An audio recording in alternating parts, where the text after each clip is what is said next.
Breaking news Marathi या वृत्तवाहिनीला subscribe करायला विसरू नका आणि हो, व्हिडिओ आवडल्यास नक्की लाईक करा। मुख्य संपादक वसंत पानसरे। मुंबईकरांसाठी आनंदाची बातमी।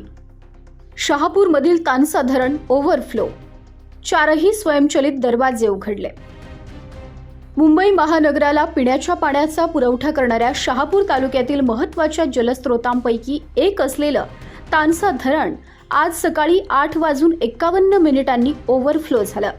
धरण भरल्यानंतर त्याचे 4ही स्वयंचलित दरवाजे उघडण्यात आले असून त्यातून पाण्याचा विसर्ग सुरू करण्यात आलाय। सुमारे 208 दशलक्ष घनमीटर जलसाठा क्षमता असलेल्या तानसा धरणाच्या पाणलोट क्षेत्रात दमदार मुसळधार पावसाने जलसाठ्यात मोठी वाढ झाली आहे। त्यामुळे धरण पूर्ण क्षमतेने भरून वाहू लागलंय।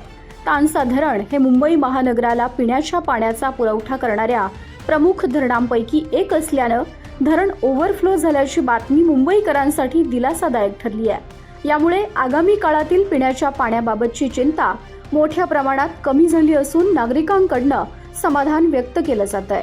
दरम्यान धरणातून पाण्याचा विसर्ग सुरू असल्याने नदीकाठच्या गावातील नागरिकांनी प्रशासनाच्या सूचनांचं पालन करावं आणि नदीपात्रात अथवा धरण परिसरात जाणं टाळावं असं आवाहन करण्यात आलंय।